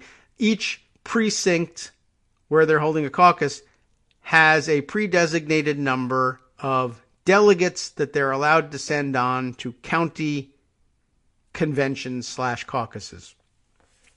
And the two viable candidates, therefore, are splitting all of those delegates. They'll split more or less in proportion, in the proportion of the votes that they captured in terms of your viability, right? So if there's really literally no other viable candidate, there was that formula where you take the number of people you had in your corner divided by the number of total voters that were there standing around for viable candidates at the time, and then multiplied by the number of delegates that the caucus site is responsible for, so that basically there's a proportional split between only the viable candidates get to split up that pool of the number of delegates you got, and those delegates will go on to the county convention to do what? We'll talk about that in just a minute. So now we know basically if you have 6 delegates and it was split something like what we said, 19 people for Buttigieg and 27 for Bernie Sanders, that 2/3 or so of the delegates that you have will be Sanders delegates, and 1/3 would be Buttigieg delegates, give or take, with the rounding errors and the fact that you have 6. 6 is easy to split into thirds, so that's good news. If you have 7 delegates, problems, and the rounding errors come into it, but there's a way to figure out who goes or how many go for each candidate. Then, of course, though, there's the question of who will those people be? And that's where the complications begin to arise, right? The successful candidates who will be able to send delegates on to the county conventions and caucuses will gather among themselves, and someone will be nominated, and they'll have to vote among themselves as to who is that person that's going on to the county level. And that creates problems of its own, right? Like, for instance, Bernie Sanders perhaps wins an overwhelming majority at this place and wins all the delegates. And now you got to send a whole bunch of people to represent Bernie Sanders at the county level. But most of the people left after Bernie Sanders won. They were satisfied with that. They went home. They didn't stick around for the really tedious part where you try to decide who will go.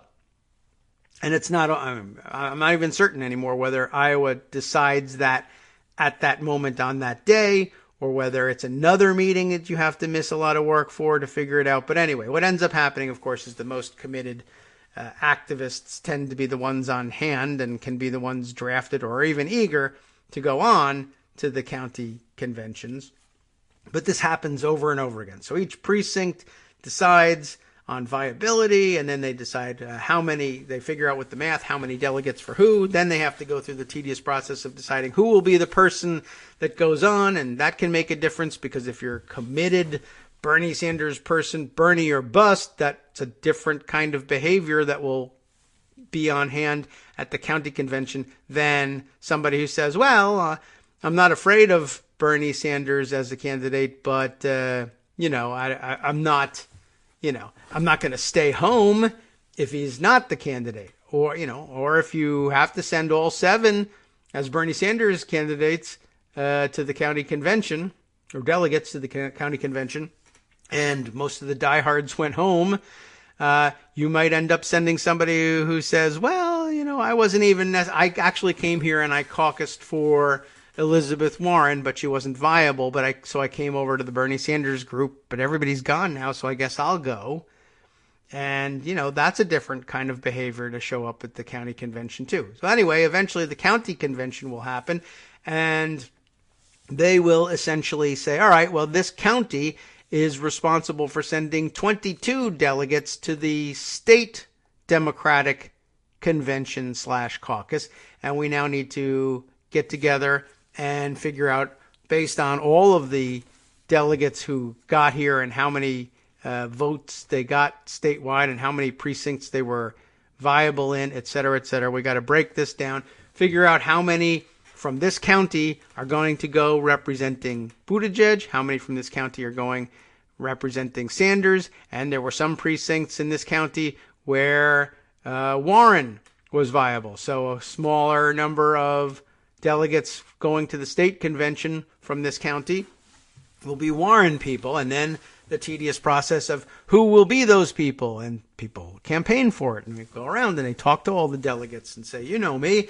I'm a reliable vote, I'm not going to change my mind based on anything, or I can't be changed, or someone else who might say, well, I originally was here for Warren, but in my district, Warren was not viable, so I moved over to Bernie, and I got elected to go to the county convention on behalf of Bernie, but now the county is sending on to the state an Elizabeth Warren contingent, and I was actually more inclined to vote for Elizabeth Warren, and not very many people showed up at the county convention, even though they were supposed to, and maybe I could go as an Elizabeth Warren delegate to the state conventions.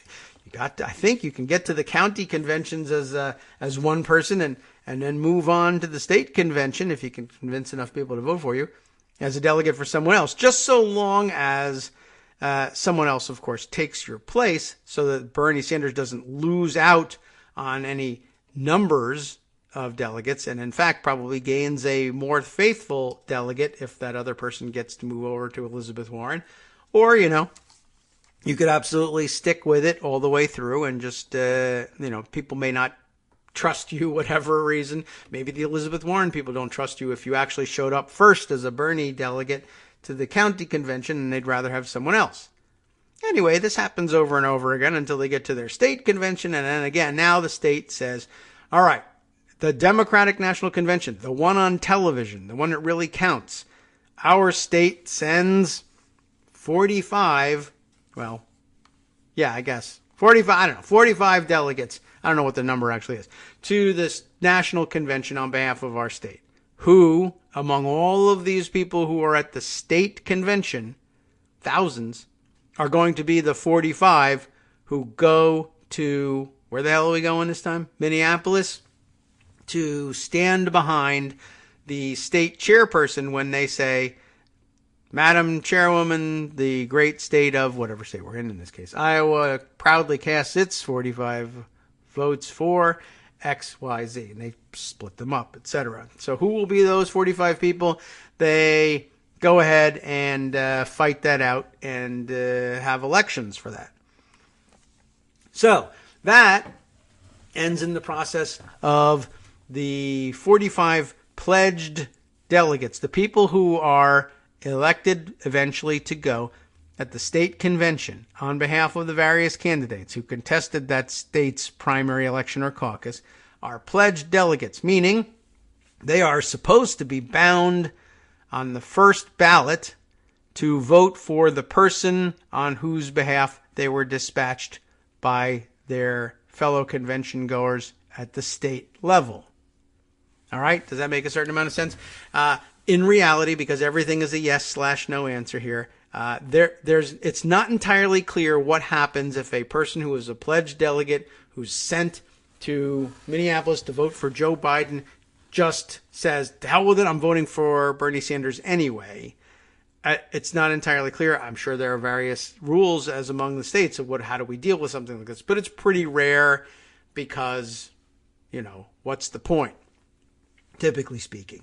So, pledged delegates, those are regular old delegates. They are, local activists sometimes who work their way up the system and convince people to vote for them. Now, your local activist runs into trouble. I'm sure not everyone wants to go to the national convention, but your local activists who can get themselves elected because they know their neighbors and they're locally famous that way, can get themselves elected to the county convention, don't necessarily have the juice to find themselves moving on to the state convention just because they've made it to the county convention. The county convention's full of people who are able to convince their friends and neighbors, and sometimes they were able to convince their friends and neighbors because they are the state assembly person for the area, and people trust them and know their name and say they know what they're doing and are happy to send them on.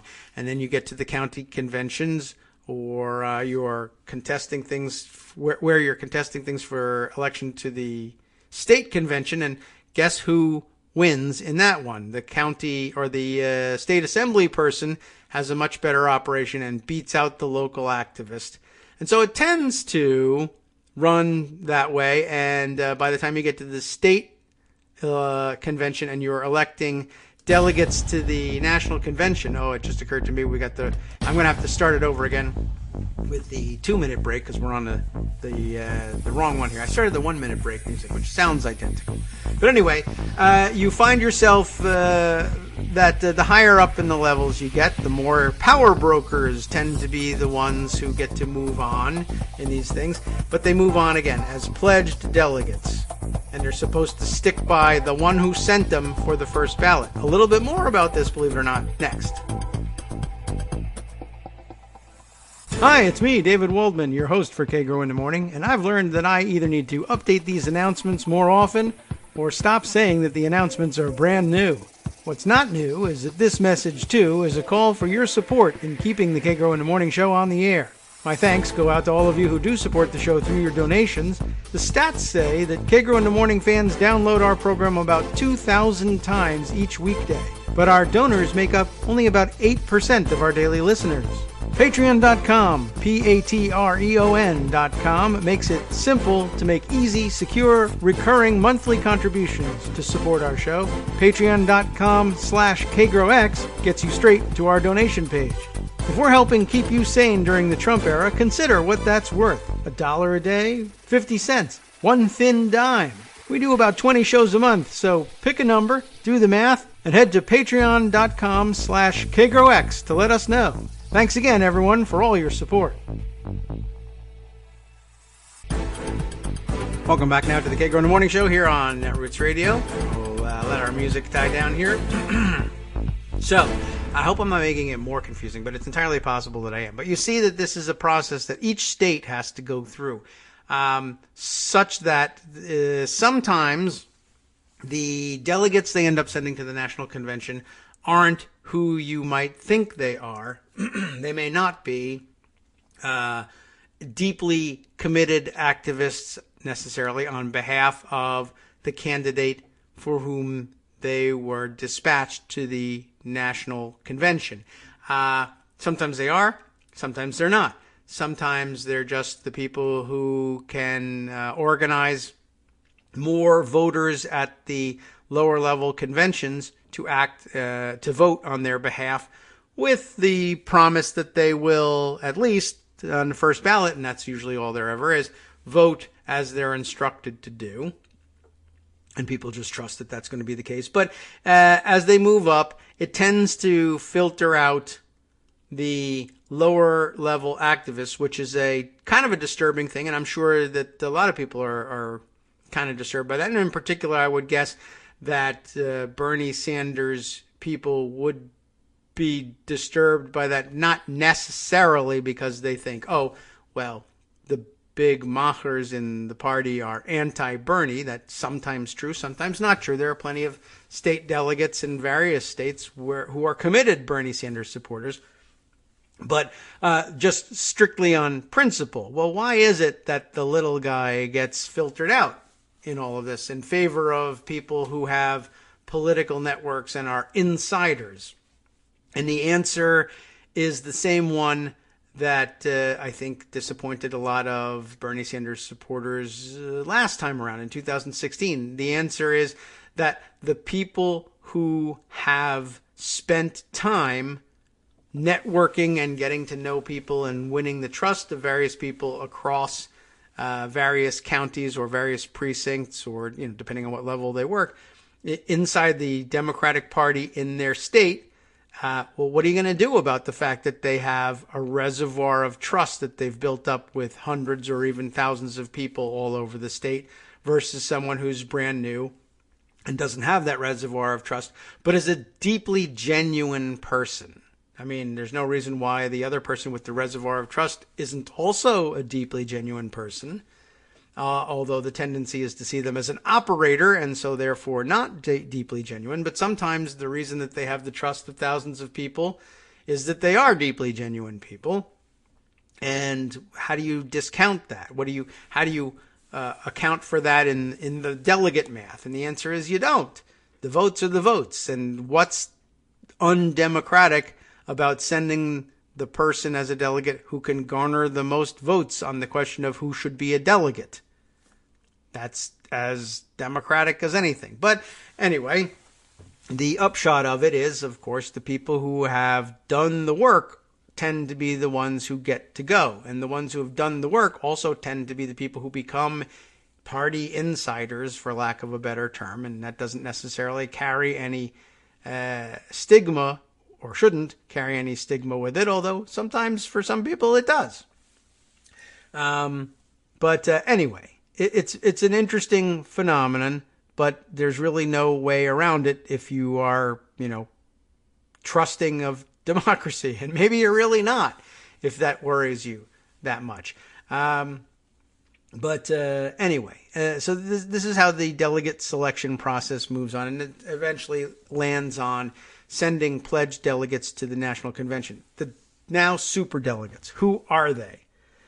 It's an important question because people get very upset about it, and very often in the abbreviated platform of Twitter, people just say superdelegates. Why? They're evil, horrible people, and it's undemocratic, and they can change the outcome, and they can vote for people that didn't get the most votes or whatever it is. Well, okay, so what kind of person is this?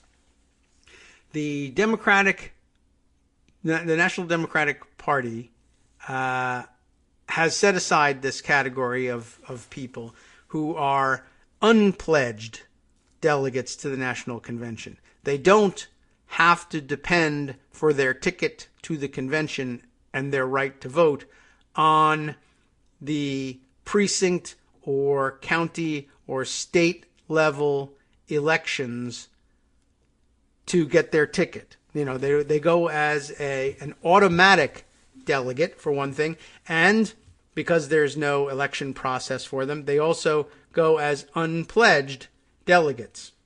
They don't owe their ticket to the convention to any to the election process that not only sends you, but sends you as a pledged delegate, and so it doesn't make any sense to send them as pledged delegates. Sometimes they feel like it's their duty, that they're duty bound if there's been an overwhelming winner in their state, to reflect that in their vote, and they may choose to vote for the winner of their state, or sometimes not. So what sort of person gets to be an automatic delegate to the Democratic National Convention, regardless of all these processes? And the answer is, first of all, there's about 774 of them through a very weird process. They count for less than that in the number of votes they can actually cast. There are some automatic delegates to the convention who cast a half a vote, believe it or not, and but very few of them. So it's about 770 super delegates or unpledged delegates who get to go. Who are they? To begin with, they are Democratic members of Congress, the House and the Senate. Every single Democratic member of the House and every single Democratic member of the Senate gets to be automatically a delegate to the Democratic National Convention. And in conventions past, they got to vote on the question of, on an unpledged basis, completely up to them, who would be the nominee. Who did they want to be the nominee? This time around, they're not given a vote in the first round. But if there's no majority awarded in the first round, then in the second round they get to vote. By the way, in the second round, the pledges are off. All the pledge delegates are released, I think, to do whatever the hell they want to do. Most of them will probably stick with what they were assigned to, but you never know. And the second round of voting, if you get to one, and we haven't in many, many decades, is something of a free-for-all in that respect. Anyway, but the super delegates are the people who are not bound by any pledge process at the outset. So that means 220 something of the 700 or so are people you've mostly heard of somewhere anyway in the country.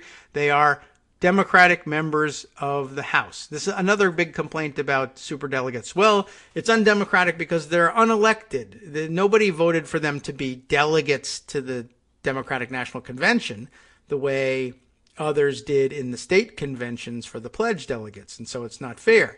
Well, yes, that is true, but it's not like they're entirely unaccountable to the public. They are, of course, public office holders, And if you, I guess, are so pissed off about the way they behave in convention that you can't stand voting for them anymore, well, you got the opportunity to replace them as superdelegates next time by replacing them in the primary when they run for Congress again. And some, I guess, what are we at now? 47 Democratic members of the Senate will also show up as superdelegates, unpledged, no vote the first time, but an automatic ticket. That still leaves a couple hundred out there. The smaller categories that are still out there are former National Democratic leaders and distinguished personages of various kinds. So we're talking here about any Democrat who is currently the governor of their state will also be an automatic delegate and an unpledged one, and therefore a superdelegate. Former speakers of the House. The current Speaker of the House will, of course, be there in their capacity as a current member of Congress. But former speakers of the House who were Democrats will also find that they are automatic delegates. And I don't know whether they include former Democratic leaders when the Democrats were in the minority or not, but they may, as a matter of fact. But here, similarly, former majority leaders who are Democrats, majority leaders in the Senate. So Tom Daschle. That upsets people in a lot of ways, not just Tom Daschle, but others, because a lot of times those people who are formers have gone on to lobbying careers elsewhere, and that bothers people just by itself. Very often they are also lobbyists for industries that they don't like, and there's probably very good reason for not liking them, and they don't love the idea that lobbyists should be able to get an automatic ticket to the convention and a chance to vote on who should be the nominee. Understandable. But it's not as if they are dark operators necessarily. But that doesn't mean that it doesn't make a lot of people any more comfortable with them. The biggest remaining category are people who are members of the Democratic National Committee. And that worries people too, because nobody, as far as they're being delegates, they too are not being elected for the purposes of being delegates. But Democratic National Committee members also are elected through a process as annoying and tedious as the process of electing pledged delegates to the National Convention. Of course, you go to your local Democratic Party organizing meetings, and if you get yourself well known and trusted by the people there, you will eventually be drafted to and elected to be on the board of the local Democratic Party, or might even be the precinct chairman or even the chairman of the county Democratic Committee. And you will, by virtue of that, be asked to go on to the state conventions when you have them and help pick delegates to the national convention. But also you might find yourself up for one of those spots, except but while you're there, I guess I should say, you'll also be voting on who should be the state Democratic Executive Committee, state Democratic chairperson, etc. So among the that too, by the way, just to jump back a bit, state Democratic chairperson, also an automatic unpledged superdelegate to the national convention. Also the kind of people it makes sense to see at these conventions. Right? But the way you get yourself to the Democratic National Committee, right? You run for your local committee, you move up in the ranks, you get people to know you. They're looking for people to be part of the county committee. You agree to do it because sometimes it's difficult to find people who can stomach it. You go on, you're on the county committee. They need people to be on the state Democratic Committee, and they choose them largely from among people who are on the county Democratic committees. And then finally, the state committee has to send a certain number of people to the Democratic National Committee. And once again, campaigning going on, people cajoling among the members of the state Democratic Committee. Please elect me to be on the Democratic National Committee. Who tends to make it to the Democratic National Committee? That's also a mix of grassroots activists who manage to organize their way all the way up the ladder, but more often, people who have organized for years, either for themselves or others, who've gotten to be known quantities in their state Democratic parties such that they can get the backing of enough people to move on to the Democratic National Committee. Some are just regular people. Some are operators. And some of those operators are, well, the bad kind. Why do they have such a network? What have they done with the network that they've built? Some of them are, in fact, lobbyists for oil and gas industry in their states or nationally. And they are known to have connections in Washington, D.C., and so it makes sense in a certain way to send them to Washington to be part of the Democratic National Committee because they can advocate for your state or your local party or your local candidates or put people on the map, or they just feel like they'll get more done because they know more people, or they've bought everybody. I don't really know what might drive you to vote for such a person to go to the Democratic National Committee. But DNC members are in fact elected through a process that the vast majority of people who consider themselves Democrats never enter into at any level. State, local, or otherwise. They can't stand it. I can't stand it. I don't do it. That's how bad it is. Now, sometimes it's really nice. You have a nice club. And by the way, I should say, along the way here, a great thing to do, if you hear this and you're inspired by this in some way, is if you're the kind of person that's got 10 friends that you can talk into going to a local Democratic committee meeting with you, you're the kind of person who can network their way up this ladder. Because if you show up at a local meeting with 10 brand new people who are committed to coming to meetings with you, however often they have them, and to do it throughout a 4-year cycle, you will find yourself very quickly being touted as a putative member of the county committee and further on up the ladder. And if you can do that, you're on your way. I mean, there's very few people who are, in some places, it's a tiny number of people who are regulars at their local Democratic committee meetings. And if you brought 10, you would overwhelm the system and move on to the county. And, from there, it's up to you. But anyway, if you think about it, of course, now the reason that there are superdelegates at all, one justification for it is, well, how would you fare as a regular person who can bring 10 friends with them to the local committee? How would you fare in your bid to make it to the National Convention or onto the Democratic National Committee if you were competing in the same category for the same slots with your local member of Congress? Do you think that your local congresswoman would be able to out-organize you and make it to the various levels and get themselves elected as a pledged delegate to the Democratic National Convention over you and your network of 10 people? And the answer is, of course they would, and that's unfair, and you shouldn't be competing in the same category.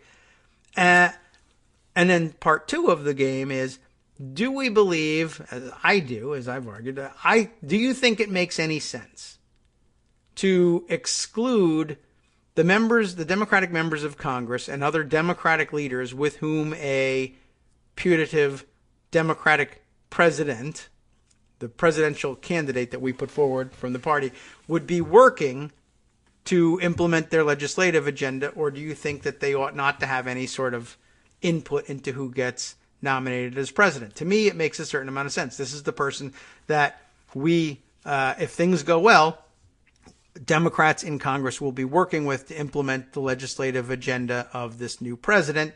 And they ought to be able to meet them and get to know them up close when possible. They ought to be able to decide whether or not this is someone they can work with. And they ought to have some input into that system. But they ought not to do it in the place of every single grassroots activist who would otherwise like to have a voice in these things. They ought to be their own category of convention delegate. Fine. We'd love to have your input. We think it makes sense. We'll just make it automatic for you so that the other delegate slots are open to those rare long shots who can organize their way all the way up the ladder. And now you might wish that more of them were local activists and fewer of them were state assembly people or lobbyists or what have you. But as it turns out, they're the ones who are able to move votes, and that's what counts in this system. So anyway, that's the basic difference about how they get there. Superdelegates now, the new difference is they get the old difference is they still get automatic bids essentially to the National Convention.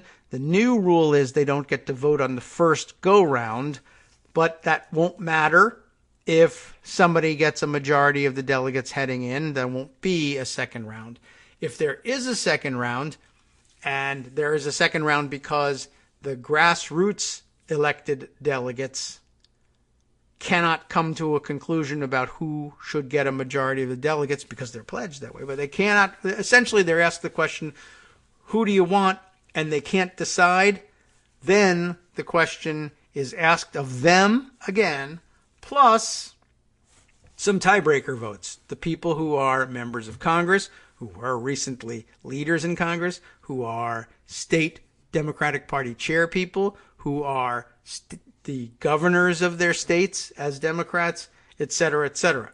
And, of course, people who are on the Democratic National Committee, who likewise you would think would be of interest to have their input in all of this as well. Shouldn't the nominee of the Democratic Party, whose campaign will be in large part paid for by the Democratic National Committee, shouldn't those members of the Democratic National Committee have something to say about who gets that nomination? To me, yes. To others, no, not so much. They disagree.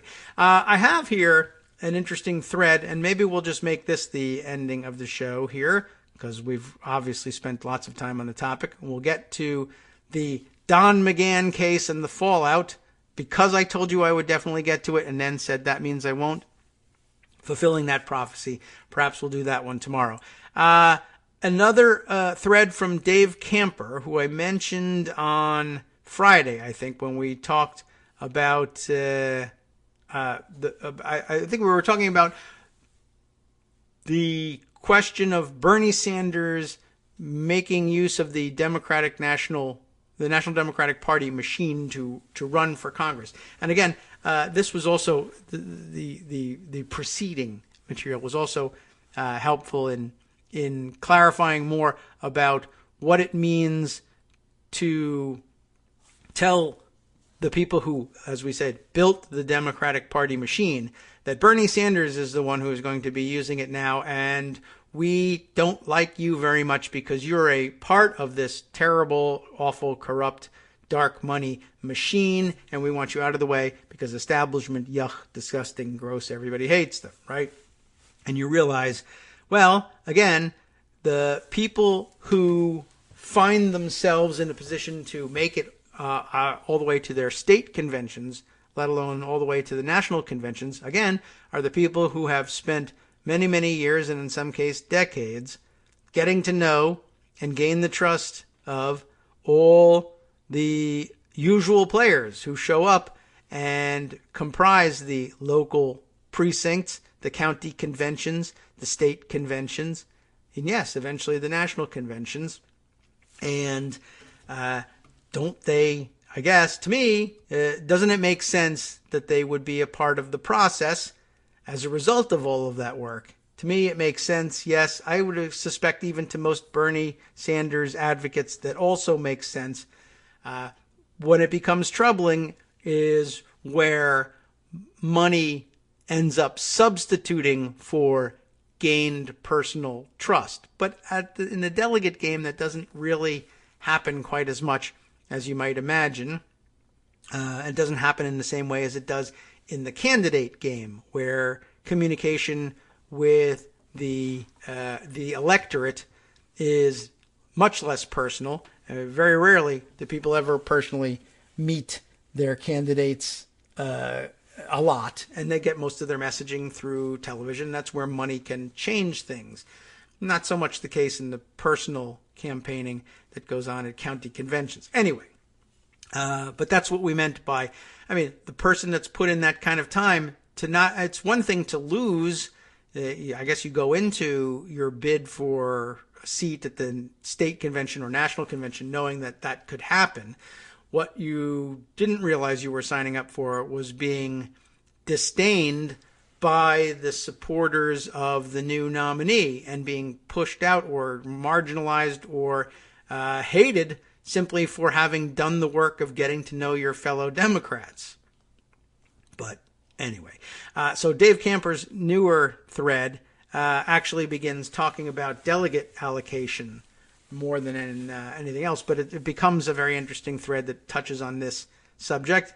He started out by saying, I've noticed a non-zero correlation between A, people's level of knowledge of DNC delegate allocation rules and convention procedures, and B, their accusations of stealing the nomination from Bernie. So let me offer this refresher thread for any who need it. And then part of the upper part of this thread is more about the math and the rounding errors and the things that end up, as he says, looking fishy but aren't. Whereas in like a candidate might get below 15% statewide, but could get above 15% in a congressional district and therefore still pick up delegates. And with candidates on the bubble, you might see this happen a lot, where they get 16% in a district that's amenable to their campaign and get crushed in other districts and statewide. So they might get 8% statewide, but then end up still earning delegates, while someone who gets 12% everywhere will earn no delegates at all. That will look very odd if it happens, but it's not a coup or conspiracy, he reminds us. You might also have situations where only one candidate breaks 15% threshold in a district or even a state and yet gets all the delegates because no one else got 15%. Imagine a district vote breakdown of 45, 14, 13, 12, 10, 6 for 6 candidates. The majority in that district will have voted for someone other than the person who gets the most votes, but that candidate will get all the delegates. So lots of weirdness is built into the system there.